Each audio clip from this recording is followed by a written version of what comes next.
وہ کچھ مخصوص شخصیات کنٹرول کر رہی ہیں اور انہوں نے اگر درخواستیں جائیں گی بھی ان کو فکس نہیں کرنا۔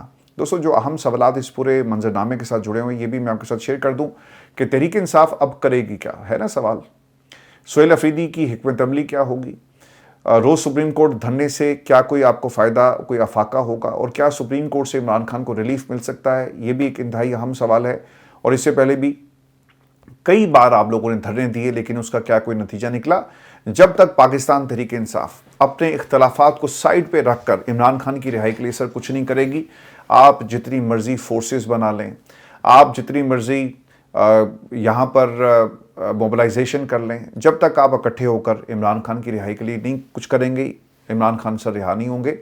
ایک تو جی ملاقاتیں دوبارہ سے شروع ہو گئی ہیں، تفصیلات کے مطابق رات سہیل خان افریدی سے قائد حزب اختلاف سینیٹر علامہ راجہ ناصر عباس صاحب کی سربراہی میں مجلس سے وحدت المسلمین کے وفد نے خیبر پختونخوا ہاؤس میں ملاقات کی اور اس میں احتجاجی حکمت عملی کے اوپر غور کیا گیا۔ میں نے آپ کو پہلے بھی بتایا تھا نا کہ علامہ راجہ ناصر عباس صاحب جو ہیں وہ چاہتے ہیں کہ مزاحمت ہو اور عمران خان کو جو ہے وہ رہا کروایا جائے۔ اب دوستو پاکستان تحریک انصاف میں کچھ اختلافات کی بات بھی آ رہی ہے اور شاید یہ بات کسی کو پسند نہیں آتی جب ہم پاکستان تحریک انصاف میں اختلافات کی بات کرتے ہیں، لیکن دیکھیں یہاں پہ پسند ناپسند کا معاملہ نہیں ہے، یہاں پر عمران خان کی رہائی کا معاملہ ہے۔ اب ہماری یہ کوشش یہ ہوتی ہے کہ ہم ہر ویلاگ میں ہمارا جو نیوکلیس آف ڈسکشن ہے وہ عمران خان کی رہائی ہو۔ باقی سر تمام باتیں سرسری سی ہیں، میں آپ کو کبھی بھی جو پی ٹی آئی کی گورننس کے معاملات ہیں کے پی کے میں اس پہ بات نہیں کرتا، میں ان لوگوں کے بارے میں بات کرتا ہوں جو پاکستان تحریک انصاف کے خلاف کام کر رہے ہیں یا پھر پارٹی کے اندر پراکسیز ہیں جنہوں نے عمران خان کی رہائی کا مینڈیٹ لیا لیکن کیا کچھ نہیں۔ تو ہمیں فوکس جو ہے وہ خان صاحب کی رہائی پہ رکھنا چاہیے، جس طرح ہمارے ویلاگس اور باقی دوستوں کے ویلاگس کا بھی جو نیوکلیس آف ڈسکشن ہے وہ خان صاحب کی رہائی ہے۔ ہمیں پارٹی کے اندر اختلافات نظر آتے ہیں، وہاں پر یہ نیوکلیس آف ڈسکشن نہیں ہے، سینٹر آف ڈسکشن یہ نہیں ہے۔ وہاں پہ کیا ہو رہا ہے، ایک دوسرے کا گریبان پکڑا جا رہا ہے، لوگ جو گروپس ہیں ان کو ایگزٹ کر رہے ہیں۔ آج نا جنید اکبر صاحب نے ایک بات کہی، وہ کیا کہتے ہیں کہ رہائی فورس کے نام پر پارٹی میں اختلاف رائے ہے، ہم اب بھی چاہتے ہیں کہ مذاکرات ہوں، لیکن جب آپ ہمیں دیوار سے لگائیں گے تو ہمارے پاس آپشن کیا بچتا ہے، ہمارے پاس وقت بہت کم ہے۔ رہائی امن فورس کے نام پر تو پارٹی کے اندر کوئی اعتراض ہو سکتا ہے لیکن یہ فورس بنے گی ضرور، وہ تمام لوگ جن کا مقصد عمران خان کی رہائی ہے وہ ایک جھنڈے تلے متحد ہوں گے۔ دیکھیں میں نے آپ کو ایک بات بتائی تھی نا، جب یہ رہائی فورس کا اعلان کیا گیا، وہ لوگ جو اس نظریے کے ساتھ جڑے ہوئے ہیں ان کا یہ خیال ہے کہ یار ہمارے بڑے ہمیں دھوکہ دے رہے ہیں، ہمیں ان کو بھی آگے سے دھوکہ ملتا ہے، لیکن کچھ تو پیدا ہی دھوکہ دینے کے لیے پاکستان تحریک انصاف کے اندر ہوئے اور اس کے ساتھ جڑے، اور وہ ایک طرح سے پراکسی کا کام کر رہے ہیں۔ اور سب سے بڑی دلیل آپ کے سامنے 4 دن پہلے میں نے رکھ دی تھی کہ یار اب تو ملاقات کروا دو، اب تو ان لوگوں کو دیکھ لیں گے کہ آپ نے عمران خان سے بات کروائی یا نہیں کروائی، وہ نہیں کروائی، تو ان کا کام یہ تھا کہ صرف وقت پڑنے پر ان کو استعمال کیا جائے۔ اب وہ استعمال بھی ہو رہے ہیں، اور وہ لوگ جو اس نظریے کے ساتھ جڑے ہوئے ہیں کہ تحریک انصاف کو ایک فورس بنانی چاہیے، وہ کیوں؟ کیونکہ پارٹی کی جو میجر قیادت ہے وہ مکمل طور پہ کمپرومائز ہے۔ دوستو میں نے کچھ جو ڈیٹس ہیں وہ آپ دوستوں کے لیے نکالی تھی کہ کون کہاں اور کب کس طرح سے پاکستان تحریک انصاف میں انہوں نے جوائن کیا، اور 3 سر پوسٹ بڑی امپورٹنٹ ہوتی ہیں، اور اگر ان 3 پوسٹ کے اوپر جو لوگ شخصیات بیٹھی ہیں اگر وہ کچھ نہیں کر رہی تو اس کا مطلب یہ ہے کہ یہ کسی کے لیے کام کر رہی ہیں اور ان کے لیے باقاعدہ پراکسی بنے ہوئے ہیں۔ نمبر 1 شیخ وقاص صاحب، آپ نے کوئی شیخ وقاص صاحب کو پریس کانفرنس کرتے ہوئے دیکھا؟ یہ کبھی کبھی نا پروگرامز میں آ جاتے ہیں لیکن کوئی پریس کانفرنس نہیں ہے، یہ آپ کے پارٹی کے سیکٹری اطلاعات ہیں، یعنی سیکٹری اطلاعات کے پاس اتنی خبر نہیں ہوتی جتنی شفیع جان آپ کو خبر دیتا ہوا نظر آتا ہے۔ شیخ وقاص صاحب کی ڈیٹ سر چیک کریں، 26 سپتمبر 2024 شیخ وقاص صاحب کو پارٹی کا نیا مرکزی سیکٹری اطلاعات اور رؤف حسن کو تھنک ٹینک کا سربراہ مقرر کیا گیا۔ اس سے پہلے رؤف حسن سیکٹری اطلاعات تھے، بریسٹر گوہر نے نوٹیفیکیشن جاری کیا۔ آپ کو یاد ہوگا جب چھاپے پڑے، ان پہ کیس بھی چل رہا ہے کہ را کے ساتھ ان کے تعلقات نکالے گئے، تو اس کے بعد شیخ وقاص صاحب کو پارٹی کا سیکٹری اطلاعات مقرر کر دیا جاتا ہے، لیکن کسی کام کے نہیں ہے، اور پارٹی میں عمران خان کو ایک طرح سے جو سپورٹ ان کے اس سیٹ سے ملنی چاہیے وہ ہمیں نظر نہیں آتی، رہائی کی بات نہیں ہوتی۔ یہ 3-4 پروگرامز میں آ جاتے ہیں اور ہلکی پھلکی سی موسیقی اور پھر یہ غائب ہو جاتے ہیں۔ اب جی دوسرا نام ہے سلمان اکرم راجہ کا، جو احتجاج میٹیریل نہیں ہے۔ جنرل سیکرٹری کا ایک بڑا رول ہوتا ہے، پارٹی کا جنرل سیکرٹری ہو تو وہ تو تباہی پھیر دے گا، وہ تحریک کو بھی لیڈ کرے گا, وہ عوام کو بھی موبلائز کرے گا, وہ عدالتی محاذ پہ بھی لڑے گا, وہ عمران خان کی رہائی کے لیے نئے نئے آپ کو سلوگنز بھی دے گا. لیکن ہمیں سلمان اکرم راجہ صاحب اخلاقی دباؤ بڑھاتے ہوئے نظر آ رہے ہیں. میں تنقید اس پہ زیادہ اس لیے نہیں کروں گا کیونکہ پاکستان تحریک انصاف سر اس وقت برے وقت سے گزر رہی ہے اور لوگوں کو جوڑنے کی بات کرنی چاہیے, لیکن جو پراکسیز ہیں ان کو ہم بے نقاب ضرور کریں گے. سلمان اکرم راجہ بے شک احتجاج میٹیریل نہیں ہے, لیکن انہوں نے اس طرح کا دھوکہ نہیں دیا عمران خان کو جس طرح کا باقی لوگ دھوکہ دیتے ہیں. اب عمر ایوب صاحب کی جگہ ان کو سیکرٹری جنرل لگایا گیا اور خان صاحب نے خود ان کو نامزد کیا. اور پھر اس کے بعد آ جاتے ہیں بیرسٹر گوہر صاحب. اب یہ بڑا انٹرسٹنگ یہ پوزیشن اور اس بندے کا جو ٹریک ریکارڈ ہے بہت ہی انٹرسٹنگ ہے. عمران خان نے نومبر 2023 میں بیرسٹر گوہر کو عبوری چیئرمین نامزد کیا. پھر پاکستان تحریک انصاف کے انٹر پارٹی الیکشن کروائے گئے جو سپریم کورٹ نے تسلیم نہیں کی اور پی ٹی آئی کا بلہ چھین لیا. دیکھیں یہ جو بیرسٹر گوہر صاحب ہے نا, یہ حادثاتی چیئرمین بنے. یہ جو اپنی چھاتی پہ ہاتھ مار مار کے کہتے ہیں نا کہ میں چیئرمین ہوں عمران خان کے بعد اور میرا حکم چلتا ہے, تو سر انہی کا حکم جو چل رہا ہے وہ آپ نے اس کے حالات دیکھ لیے. تو میں کیوں کہتا ہوں کہ پاکستان تحریک انصاف کو اپنے کانسٹیٹیوشن کو ری رائٹ کریں تاکہ جسٹیفیکیشن الیکشن کمیشن پاکستان میں بھی ہو سکے اور آپ کی آنے والے الیکشن کی تیاری بھی ہونی چاہیے. ساتھ ساتھ آپ کی الیکشن کی تیاری بھی ہو رہی ہوگی, عمران خان کی رہائی اینڈ دین الیکشن کی تیاری. باقی معاملات سر ثانوی ہیں, لیکن بیرسٹر گوہر صاحب پارٹی میں کیوں بیٹھے ہوئے ہیں اور یہ کیوں الیکشن نہیں کرواتے اور یہ کیوں کانسٹیٹیوشن کو ری رائٹ نہیں کر رہے؟ یہ جو آپ کو رہائی فورس اور یہ 3-4 لوگ جو آمنے سامنے نظر آ رہے ہیں اس کی وجہ سے, کیونکہ یہ کرتے کچھ نہیں ہے. اور پھر جو نوجوان قیادت ہے وہاں پر آپ کو ایک بہت زیادہ ایک بے چینی نظر آئے گی اور جس کی ایک عملی شکل ہم نے دیکھ لی. اعلان ہوا کہ ہم ایک فورس بنانے جا رہے ہیں.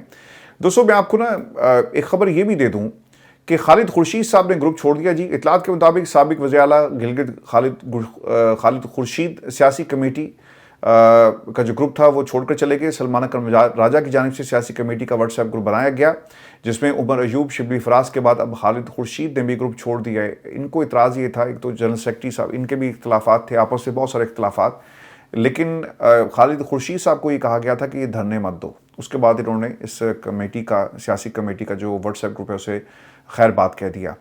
دوستو بیرسٹر گوہر صاحب کی میڈیا سے گفتگو یہ بھی میں آپ کے ساتھ شیئر کرتا ہوں کیونکہ اپنی گفتگو سے یہ مزید ایکسپوز ہو رہے ہیں. وہی کیا کہہ رہے ہیں سن لیں ذرا. بیرسٹر گوہر یہ کہتے ہیں کہ ہمیشہ لوگوں سے کہتا ہوں کہ آواز ضرور اٹھائیں لیکن زبان نہ چلائیں. میں زبان چلانے کے خلاف ہوں. تمام فریقین کو لحاظ کرنا چاہیے تاکہ ملک آگے چل سکے.